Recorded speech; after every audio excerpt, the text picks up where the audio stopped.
complace estar aquí en la Universidad Santo Tomás y estar, por supuesto, en Santander y en la zona metropolitana de Bucaramanga, también eso me queda muy bien. Agradecerles además porque, como aquí se mencionó, yo fui casi que toda mi vida profesor en la universidad. Yo estuve 26 años de profesor de tiempo completo en la Universidad Nacional de Colombia, o sea que mi vida es en muy buena medida la academia. Suelo incluso decir que yo lo que soy es como un profesor que un día me extravié y terminé en el Congreso. Y les prometo que es mucho más grata la vida, le decía al señor decano, es mucho más grata la vida aquí de ustedes en la academia que estar uno allá aguantándose más de una cosa que uno preferiría que no ocurriera. Entonces me alegra mucho que me inviten a las universidades porque me permite no perder el contacto con esta parte de la sociedad. La presentación que voy a hacer es esta. Voy a hablar inicialmente del tema de la profunda corrupción nacional, una cosa muy breve como para ponernos en el estado del arte, ¿sí? En segundo término voy a detallar un poco, o bastante si ustedes quieren, el caso de Odebrecht, porque ese es un caso que puede ser emblemático en las distintas facetas de cómo se comporta la descomposición nacional y las cosas tan graves que están sucediendo. Y al final voy a plantear como una especie de tesis o de hipótesis en torno a cuáles son las causas de la corrupción en Colombia. Yo publiqué en estos días un libro sobre corrupción que contiene 5 de mis debates, pues artículos sobre 5 de mis debates de corrupción. No sé, hablamos de Isagen, de Reficar, de Saludcop, 5, pero tiene ese texto una cosa que estoy insistiendo en señalar, que es un ensayo sobre lo que uno puede pensar que son, o lo que yo planteo que son las causas de la corrupción. Por el caso de Odebrecht vamos a ver cómo es de complejo el asunto y cómo tiene un montón de aristas que permiten sacar conclusiones. Pero ¿por qué enfatizo el tema de las causas? Porque, como están diciendo los colombianos con mucha frecuencia, la frase es bien gráfica, los colombianos estamos mamados de lo que está pasando en Colombia.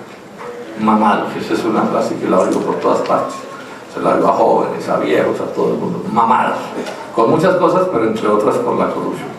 Y el punto es este: si no desciframos las causas de los fenómenos, no podemos enfrentar los fenómenos. Este es un asunto claro. En Colombia todo el mundo discute y habla y critica la corrupción, pero ¿cuántos intentamos una teoría que explique cuáles son sus causas?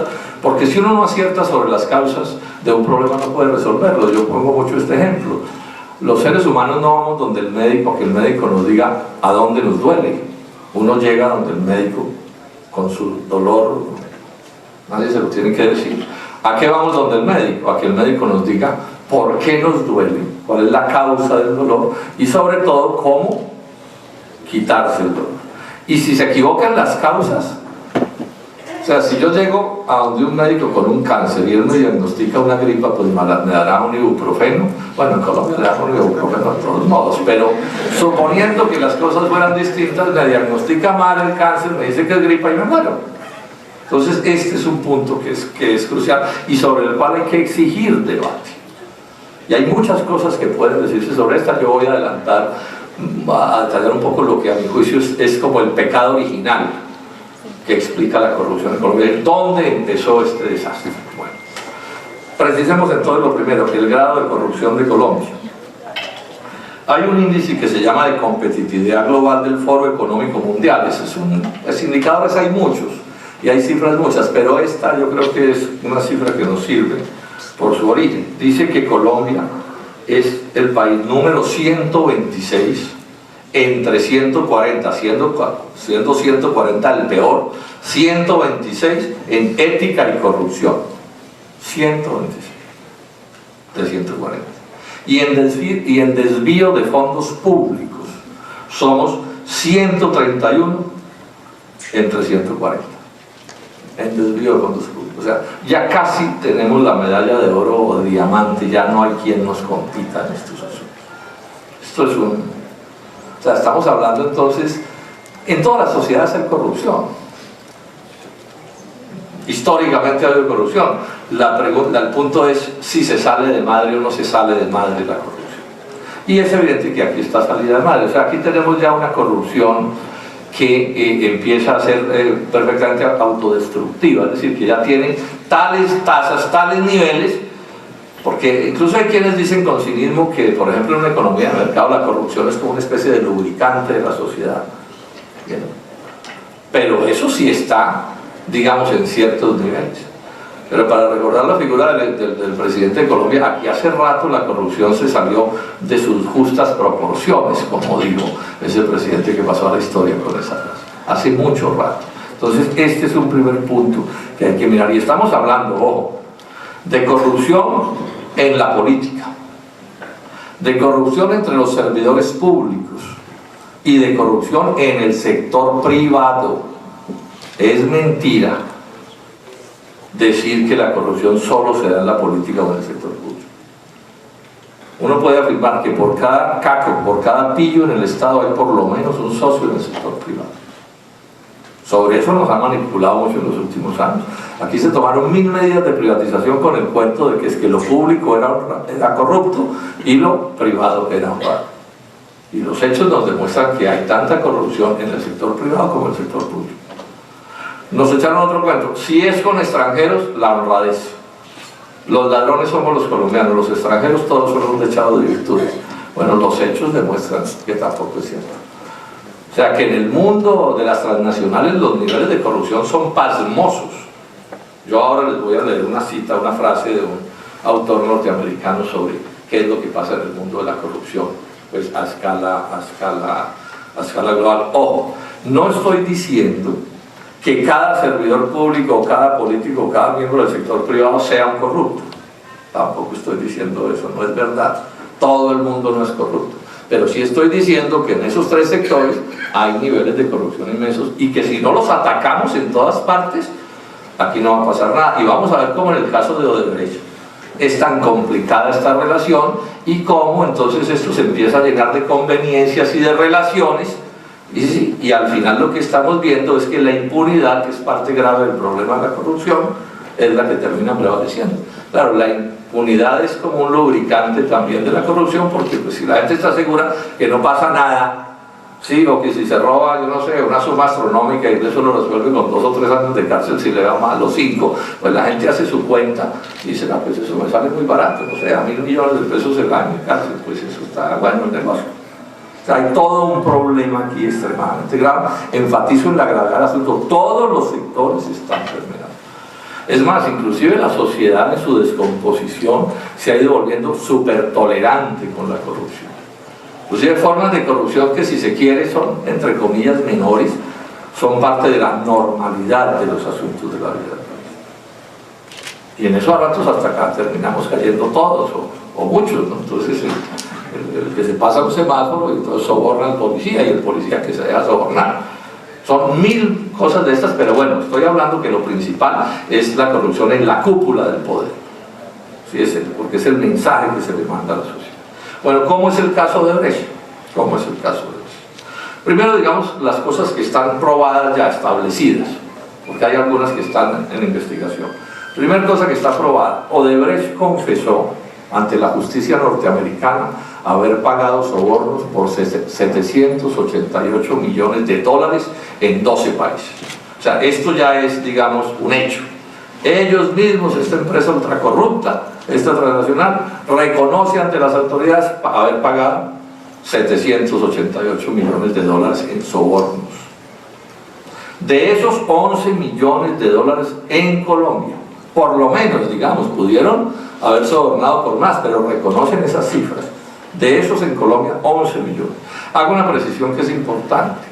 El soborno es el pago que se le hace a un funcionario del Estado para que tome una decisión corrupta de favorecimiento a quien paga el soborno. Pero no lo paga Odebrecht, lo pagamos los colombianos. Eso es un detalle importante. O sea, los 11 millones de dólares que pagó Odebrecht en sobornos en Colombia, que reconoce haber pagado, los terminamos pagando a la final nosotros mismos.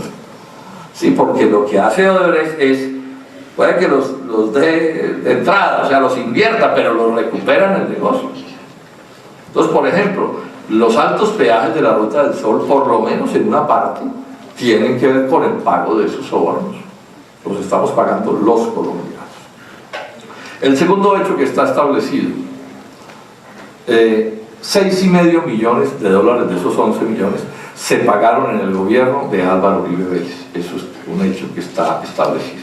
Y 4,5 millones de dólares se pagaron en el gobierno de Juan Manuel Santos. Eso también está establecido. O sea, ese soborno, una parte tiene que ver con el primer contrato de la Ruta del Sol 2 y el otro tiene que ver con el segundo contrato de la Ruta del Sol 2. Esto también está establecido. Faltan solo los detalles, bueno, a quién le pagaron, cómo fue, etcétera, pero eso está establecido. Y hay una tercera cosa que está por lo menos planteada, es que hay un señor en Brasil, que es un pillo de sus asociados de Odebrecht, el señor Duda Mendoza, que dice haberle transferido una plata a la campaña de Oscar Iván Zuluaga y de su vicepresidente Carlos Gómez Trujillo. Esa es una acusación que está hecha. Y en Colombia también hay una acusación que está hecha por parte de otros de estos corruptos confesos de haberle transferido una plata, pues ahí usan un eufemismo, a la gerencia de la campaña de Juan Manuel Santos. Esos son dos hechos que están establecidos, a la de Santos y a la de Vargas Lleras, porque finalmente pues son presidente y vicepresidente. Estas dos últimas acusaciones pues están en discusión. Cada una de las partes que está acusada pues dice que no, pero bueno, el hecho es que la acusación sí existe y parte del trabajo de las autoridades será establecer los detalles al respecto y clarificar las cosas. Ese es parte del asunto que tenemos. Entonces, pues lo que estamos viendo de entrada, hay un hecho que es bien manifiesto.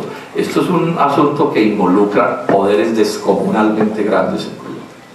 O sea, los inmensos poderes nacionales políticos tienen que ver con este asunto, tienen por lo menos una responsabilidad política. Las responsabilidades penales las tienen que establecer los jueces con precisión, pero las responsabilidades políticas pues tienen que ver con hechos como este. Si uno es de un partido y un miembro de ese partido cae en un acto de corrupción, pues ese partido tiene una responsabilidad política y tiene que de alguna manera responder por eso. Bueno, entonces estos son los hechos. El punto es, bueno, las investigaciones, cómo van a avanzar las investigaciones y qué va a pasar con las investigaciones. Ustedes de pronto saben que yo he tenido un pleito duro con el señor fiscal, el doctor Néstor Humberto Martínez, que es quien dirige en últimas todas estas investigaciones. Y he tenido un pleito porque, a mi juicio, y lo voy a explicar aquí, él ha debido declararse impedido para actuar en este caso. ¿Qué quiere decir impedido? En las normativas colombianas existen unas normas que señalan que cuando hay casos que toquen de cerca de alguna manera con un funcionario, el funcionario debe decir: yo no actúo en ese caso. Eso no quiere decir que el funcionario tenga que hacerlo porque sea corrupto, no, ni tiene que decir porque el otro que está participando sea corrupto, tampoco. Es como una especie de medida profiláctica. O sea, que si mi hermano está metido en un asunto y yo soy funcionario, no me meto en el asunto de mi hermano, o mi íntimo amigo, o mi socio en los negocios. Bueno, hay muchas figuras que ordenan ese impedimento. Y yo vengo sosteniendo, y no solo yo, mucha gente en Colombia, yo diría que la casi totalidad de los colombianos, que decimos que el señor fiscal ha debido declararse impedido en este caso por razones que voy a explicar. Y a mi juicio, que no lo haga es extremadamente grave. No solo porque está violando la ley, sino porque el mensaje que le manda a la sociedad es un mensaje inaceptable. Porque aquí no es solo un problema de la ley, aquí también hay un problema de la ética y de la moral.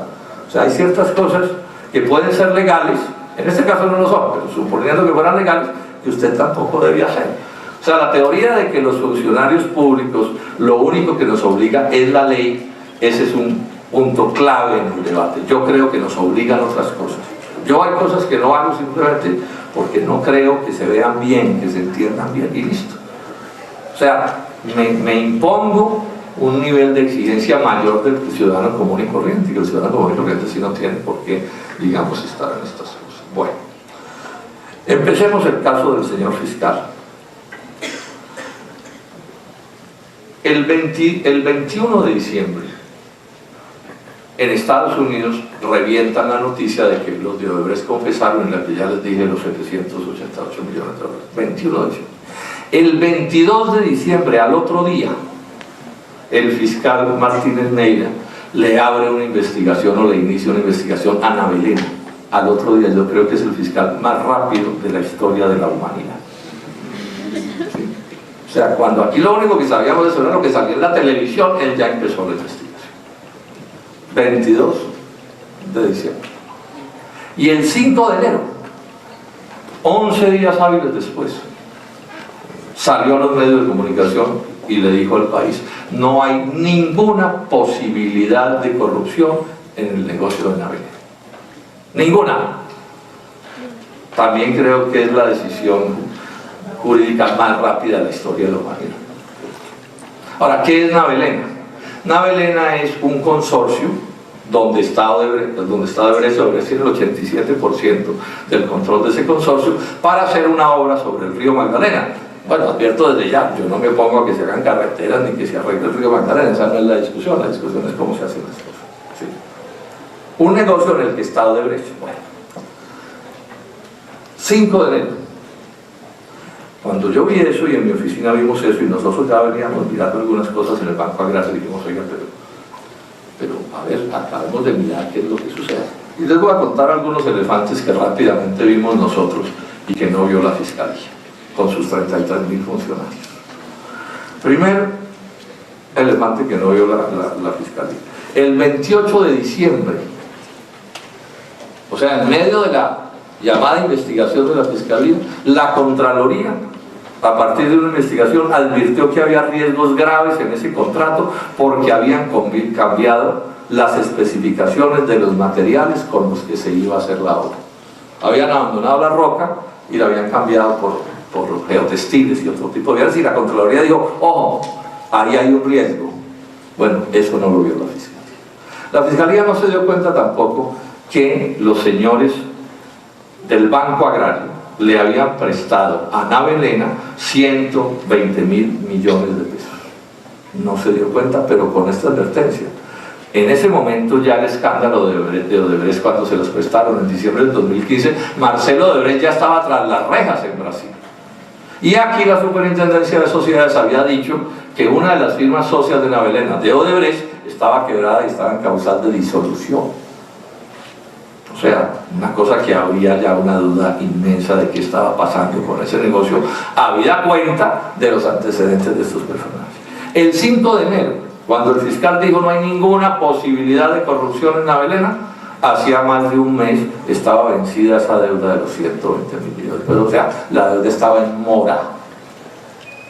Y estaba en mora con alto riesgo de perderse, porque la única, como está ahora, esa plata no la han pagado y se puede terminar perdiendo, porque la principal garantía de ese crédito era el cierre financiero, y el cierre financiero había fracasado y era obvio que no iba a haber cierre financiero. Cierre financiero es que un banco saliera a prestar la plata para pagar esa otra plata, y sin embargo la Fiscalía no se dio cuenta tampoco de eso que estaba ocurriendo. Bueno, para hacer corta la historia, es tanto los líos que hay adentro de ese crédito que ya la propia Fiscalía ha tenido que abrir investigaciones y está llamando a gente a declarar, y ya se sabe que hay cosas violatorias de la ley en el trámite de ese crédito. Bueno, tampoco se dio cuenta la Fiscalía de que el nombre de Otto Bula, que es el corrupto del segundo contrato de la Ruta del Sol, ¿sí?, aparece mencionado en una muy extraña prima de éxito que se pagó por 4.000 millones de pesos en este negocio de Navelena. Esta fue una denuncia que hizo el Diario El Espectador, y sobre eso, de eso tampoco se dieron cuenta, digamos, las autoridades que corrieron a dar esa absolución. Y hay dos cosas, que estas sí las sabían, este elefante sí tenía que saber el que estaba allí, inevitablemente, que tienen que ver con esto, sí que lo involucran a él. La banca de inversión del negocio de Navelena, la banca de inversión es el financista que arma el negocio, se ganan unas sumas astronómicas por eso. La banca de inversión del negocio de Navelena es Corfi Colombiana. Corfi Colombiana es Grupo Aval, y Grupo Aval es socio de Odebrecht en el caso de la Ruta del Sol. Y la fiducia de ese negocio de Navelena es Corfi Occidente, que también es del Grupo Aval. Todo esto de don Luis Carlos Sarmiento Angulo. Y resulta que el fiscal Martínez Neira es el primer abogado del Grupo Aval. O sea, en este momento seguramente no está ejerciendo esa función, pero ese es su oficio, ese es en proporciones muy grandes su gran negocio. Son íntimos además, Martínez Neira y Luis Carlos Sarmiento Angulo. Pero además, ¿saben cómo se llama la firma que le hace la asesoría jurídica e institucional a la Belén? De acuerdo con documentos que me entregó el Banco Agrario, se llama Martínez Neira Abogados.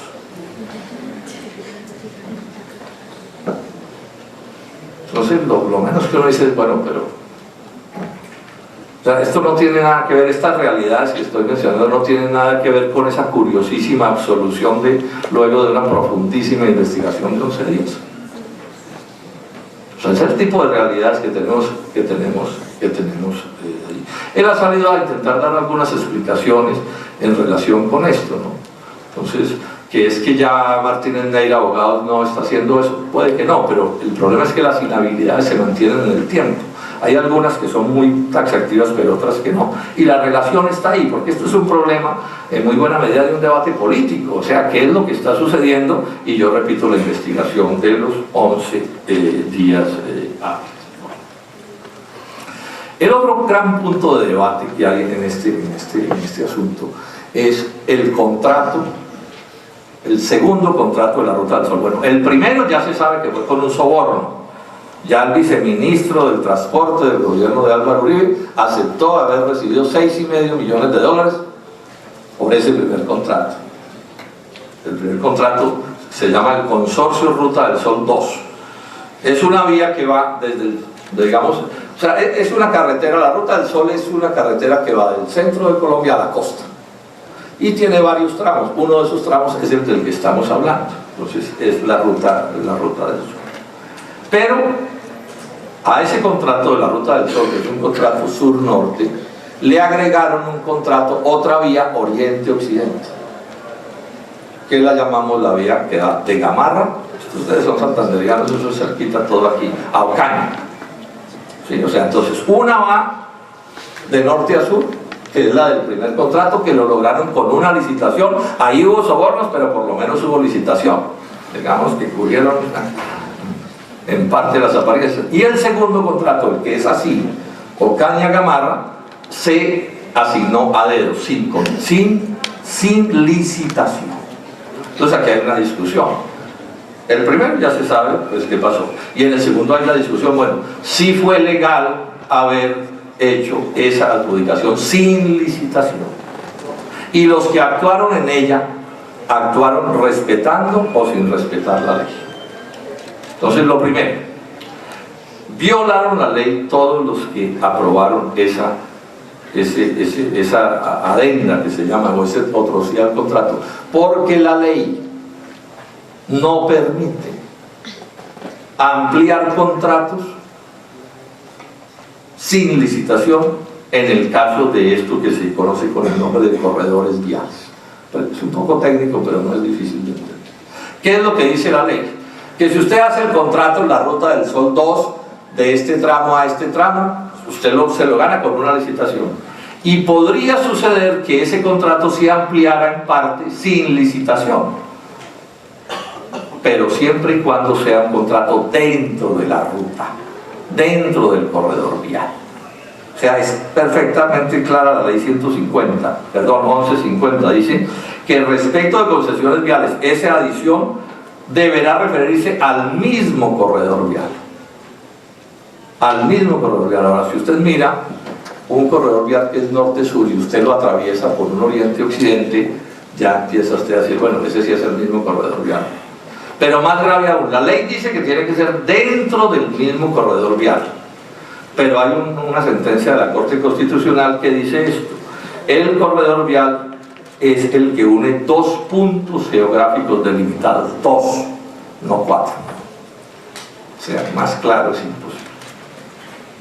Dos es el punto sur y el punto norte. Entonces, dentro de eso puede hacerse, digamos, agregados a la contratación, por ejemplo, un puente nuevo o alguna cosa de este corte, sin necesidad de licitación. Pero cuando yo atravieso y creo otros dos puntos, son 4 puntos en el contrato, y lo que dice la Corte Constitucional es que un corredor vial une 2 puntos. sea, todos quienes actuaron en esa decisión violaron la ley. Y eso incluye a todo el Consejo de Ministros del presidente Juan Manuel Santos. A todos. ¿Por qué? Porque ese Consejo de Ministros, bueno, y al director de la ANI, a mucha más gente, porque ese Consejo de Ministros aprobó un COMPES sin el cual no se había podido aprobar ese contrato. Bueno, COMPES que aprobaron 7 meses después de definir el contrato. Pequeño detalle. Bueno, pero además hay otro punto de ilegalidad en esto. Se ha hablado bastante en el caso de las dos ministras, de la ministra Gina Parodi y del caso de la ministra Cecilia Álvarez, ¿sí? ¿Por qué? Porque resulta que un hermano de Gina Parodi tiene un puerto en Gamarra. O sea, es evidente que esa vía, Ocaña-Gamarra, ¿sí?, iba a favorecer ese puerto. Eso puede ser un genio para saber que le va a favorecer. Y no es per se un crimen que lo favorezca. Lo que sí es una violación abierta de la ley es que Gina y Cecilia Álvarez hubieran aprobado ese COMPES, porque es evidente que las beneficiaba en sus relaciones familiares. Eso no tiene la menor duda, y por eso han sido, no por mí, pero han sido acusadas ante los jueces por ese caso. Pero ese mismo problema de esa inhabilidad lo tenía Néstor Humberto Martínez, el señor fiscal, porque él fue, hasta el 19 de agosto del 2014, fue miembro de la junta directiva del periódico El Tiempo, que pertenece a Luis Carlos Sarmiento Angulo, que es socio de la Ruta del Sol y beneficiario de ese contrato. Y el COMPES se aprobó en octubre del 2014, y dice la norma que hay que declararse impedido si dentro del año anterior usted ha actuado como en el caso que acabo de mencionar. O sea, para que esa decisión, esa participación de Martínez Neira hubiera sido legal, ha tenido que renunciar un año antes a ese cargo en la junta directiva del periódico El Tiempo, y renunció en agosto para una decisión de octubre. Luego ahí estamos en el caso del fiscal ante otra ilegalidad, violación a la ley, no en el momento de ser fiscal, sino cuando fue ministro del gobierno de Juan Manuel Santos. Recordemos que él fue primero ministro consejero de la presidencia de la República, y salió, estuvo en sus negocios particulares un tiempo y volvió a asumir el cargo de fiscal general de la Nación. Estos son los hechos. Miren ustedes cuánta gente está terminando involucrada en todo este asunto, y todas estas son las cosas que el fiscal está investigando. O sea, él está investigándose casi que a sí mismo, ¿sí?, a sus miembros, compañeros de gabinetes, al doctor Luis Carlos Sarmiento Angulo. Insisto, la justicia tendrá que establecer las responsabilidades, pero las investigaciones, ¿quién las hace? Y aquí hay un punto que es importante en este asunto de las responsabilidades. Esta es una cosa que nadie ha aclarado, pero que alguien debería aclarar, la justicia. El problema es si lo van a aclarar. Odebrecht reconoce haber pagado 11 millones de dólares en el contrato de la Ruta del Sol. Y en ese contrato, el 33% pertenece a el Grupo Aval, a Corfi Colombiana, a Luis Carlos Sarmiento. Entonces aquí hay una pregunta que todo el mundo se está haciendo. ¿Odebrecht pagó ese soborno a las espaldas de sus socios? Yo no estoy haciendo una acusación, estoy haciendo una pregunta. O sea, porque en las utilidades de ese soborno iban todos. O sea, el soborno y les dan el contrato. Y en la ganancia de ese contrato no va solo Odebrecht, sino que va Sarmiento Angulo y van los Huertas, que tienen un pedacito pequeño en ese negocio. Entonces aquí hay una pregunta que es obvia y que hay que investigar. ¿Los del Grupo Aval participaron en el soborno? ¿O los de Odebrecht los subsidiaron? No dejaría de ser una curiosidad, ¿no? ¿Sí? Entonces yo soy un pillo y a mi socio lo llevo en el negocio de mi pillería, pero lo llevo subsidiado. Bueno. Pero esas son cosas que hay que establecer y que no se han establecido con claridad. ¿Sí? Ahora, en ese negocio eso lo llaman el otro sí, el segundo tramo de la Ruta del Sol, el segundo contrato de la Ruta del Sol 2, porque hay otros pedazos de Ruta del Sol. Pues hay cosas que se han señalado que son muy graves. Aurelio Suárez, que es muy estudioso de estas cosas, cogió el contrato y lo estudió en detalle. Entonces miren cosas como estas. El primer contrato de la Ruta del Sol, el que fue a través de esa licitación, el kilómetro salió a 5.000 millones de pesos de carretera, y el de Ocaña Gamarra salió a 17.000 millones de pesos.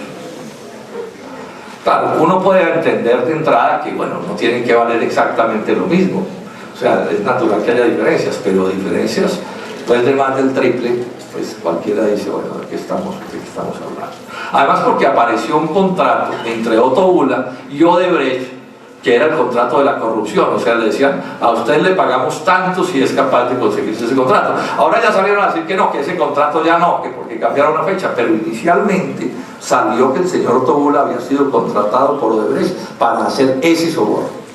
Y para lograr todo esto que lograron, este precio, por ejemplo, los peajes que eran 5 pasaron a 7. Los peajes que eran de un monto en el primer contrato los elevaron para el segundo negocio. ¿Cómo se llaman? Unos dineros, las vigencias futuras que estaban a una fecha, las adelantaron. O sea, fueron una serie de garantías que es lo que seguramente Bula consiguió en beneficio de Odebrecht y por lo que le pagaron. Todo eso en condiciones de hacer más gravoso para la nación este contrato.